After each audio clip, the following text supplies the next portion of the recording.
በኢራን ጉዳይ አሜሪካ ለምዶ ደጋግማ ግቡና አብረን እንዋጋ የምትለው ለምንድን ነው? እኔ ብቻ ኒውክሌር ፋሲሊቲዎቹ ማውደም አልችልም፣ ግን አብረን እንግባ አብረን እንዋጋ የምትለው ለምንድን ነው እስራኤል? ይሄን ከመመለሳችን በፊት ይሄንን ፒክቸር እስቲ ተመልከቱት። ምንድን ነው የሚታያችሁ? ጀስት አ ባንች ኦፍ ተራራና ሁለት ሼድ የሚመስሉ ነጫጭ ቤቶች። ኢትስ ናት ላይክ ዳት። አንደር ዲስ ተራራ the greatest nuclear facility ever built under this ተራራ ይገኛል። ፎርዶ የሚባለው የኢራን ኒውክሌር ፋሲሊቲ ነው። ፎርዶ አገነባቡ ራሱ በጣም ድራማቲክ ነው።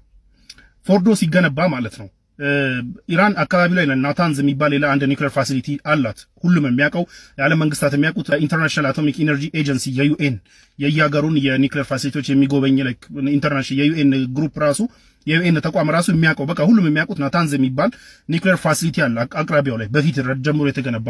ግን ጋሽቢኒ ከ1990ዎቹ ጀምሮ ምንድነው ኢራን ላይ ሲፎክሩ ኒውክሌር ፋሲሊቲዎቿን እንመታለን ማያል ሲፎክሩ ስለነበር ናታንዝ ኦልሬዲ ተባኖበታል። ስለዚህ እቺ ነገር ሳትል አዲስ መገንባት አለብን በሚል early 2000s like የመጀመሪያዎቹ በፈረንጆቹ የመጀመሪያዎቹ 2000ዎች ላይ ከ2000 ጀምሮ ግንባታ ውስጥ ተገባ። ኤግዛክት ታይሙ አይታወቅም። ፎርዶ ለመገንባት የተጀመረበት ኤግዛክት ታይሙ አይታወቅም። ግን like the earliest ሳተላይት ኢሜጅ ግን 2002 ላይ በፈረንጆቹ 2002 ላይ ግንባታ እንደነበር ያሳያል። ሰው ከ2002 በፊት ነው መገንባት የተጀመረው።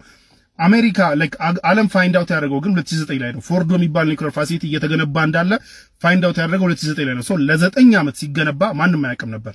እሱም በኢንተለጀንስ 2009 ላይ የተገኘው ላይ ባራክ ኦባማ ናቸው አናውንስ ራሱ ያደረጉት።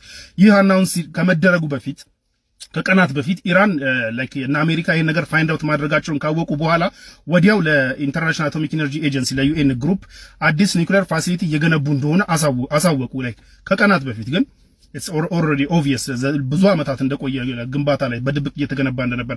ይሄን ደግሞ ላይክ ኢራንና ቻይናና ሩሲያ እንኳን የኢራን ወዳጆች እንኳን አውግዘውታል። ያኔ በሰዓቱ ላይክ ተደብቀሽ ይሄን ሁሉ ነገር ሰራለሽ ያሬ ይደብራል ነገር ብለዋል እነሱ ራሱ። ለማንኛውም ፎርዶ ኒውክሌር ፋሲሊቲ በጣም ከትልቅነቱ የተነሳ it's clear ለሲቪሊያን ፐርፐዝ እንዳልተገነባ ለሚሊታሪ ፐርፐዝ እንደተገነባ ኢትስ ክሊር። ሶ ኢራን እዛ ውስጥ ነው ኒውክሌሯን በደንብ እያብራለችና ዌፐን ልትሰራ መስለው እዛ ውስጥ ነው እየተባለ ነው ያለው። ፎርዶ በጣም ትልቅ ነው። ደን ከመሬት 90 ሜትር ርቀት ላይ ነው ያለው ውስጥ ማለት ነው። ከመሬቱ 90 ሜትር ርቀት ላይ ነው ያለው። ኤንድ ደግሞ 90 ሜትር በኋላ ደግሞ በደንብ ፎርቲፋይድ በሆነ ኮንክሪት ነው የተሰራው። ላይክ ከላዩ 90 ሜትር ሙሉ አፈርና ድንጋይ ምናምን ተሸክሞ መቆም የሚችል ፎርቲፋይድ የሆነ ኒውክሌር ምንድነው ኮንክሪት ነው ከስር ያለው። ስለዚህ ፎርዶን መምታት በጣም ከባድ ነው። እስራኤል አትችልም። የእስራኤል ነገር ክሊር ነው። ላይክ አትችልም። አሜሪካ the mother of all bombs የሚባል አለ GBU 43 ምናምን የሚባል ቦምብ አለ 9800 ምናምን ኪሎ ነው ቦምቡ። ላይክ ነስረላህን ለመግደል ተጠቅመዋለች እስራኤል የሚባል አሜሪካ ሰጣት። እሱ እንኳን ተውትና ከሱ በላይ የሆነው ላይክ GBU 57 or ምናምን የሚባል ደግሞ አለ 13800 13600 ኪሎ የሆነ ላይክ በጣም ሂውጅ የሆነ ቦምብ ማለት ነው። እሱ እንኳን 61 ሜትር ነው ማክሲመም ሊደርስ የሚችለው አንዴ ወደ መሬት ማለት ነው። ፎርዶ 90 ሜትር ላይ ነው ያለው። አሜሪካ እንኳን ገብታ ፎርዶ ላይ ለመድረስ አንዴ ቦምብ ከጣለች በኋላ እዛ ኤግዛክት ቦታ ላይ ደጋግማ እየጣለች ካልሆነ ልደርስበት አትችልም።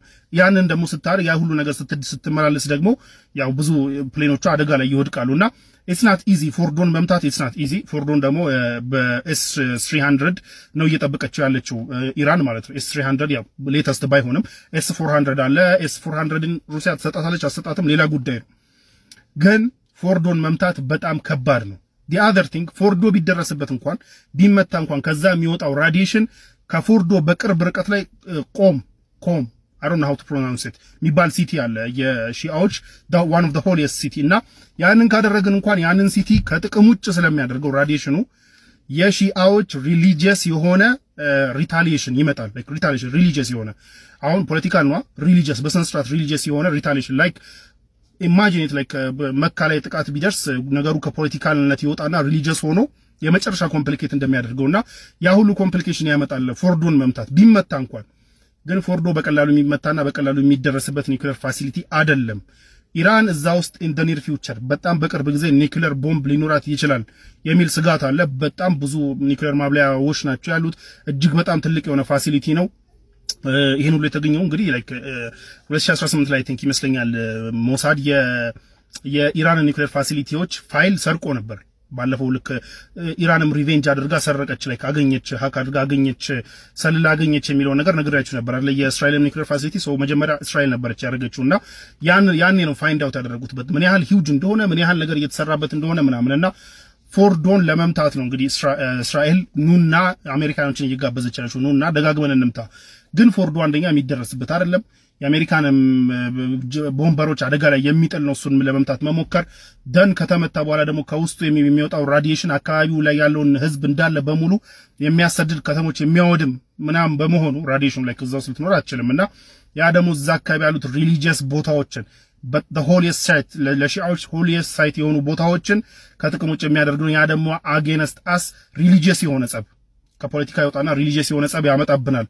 and we know the Shias የሚል ቅድም የሆነ አናሊሲስ እያነበብኩ ነበርና ዲፕ ያጠናሉ ታውቃላችሁ አይደል? ላይክ ዌስተርኖች ዲፕ ያጠናሉ ጠላቶቻቸውንና ሲያጠኑ ሙስሊሙን ወርድ ራሱ ላይክ ለሁለት ከፈሉትና ሱኒዎች ቢሆኑ ይሻለን ነበር። ሺዓዎች they enjoy ሰፈሪንግ ኢንጆይ ያደርጋሉ ብለው ላይ ካርበላ ላይ ራሳቸውን ሲሉ ምናምን ያለው ነገር ብለው እንደውም ሺዓዎች ሰፈሪንግ ኢንጆይ ያደርጋሉና ላይክ ሱኒዎች ቢሆኑ ይሻሉ ነበር የሚሉ ሁሉ አናሊሲስ አለ። ኤኒዌይ ግን አሜሪካ እንግባ እያለች ያለችው ፎርዶ እስራኤል እንግባ እያለች ያለችው ፎርዶን ለማውደም ነው። ፎርዶ በቀላሉ የሚወድም አይደለም። በዚህ ጦርነት መሃል ግን ኢራን እዛ ፎርዶስ በጣም በፍጥነት ኒውክሌር ቦምብ ልትይዝ የምትችልበት ፕሮባቢሊቲ ግን እንዳለ ይገመታል። so it is what it is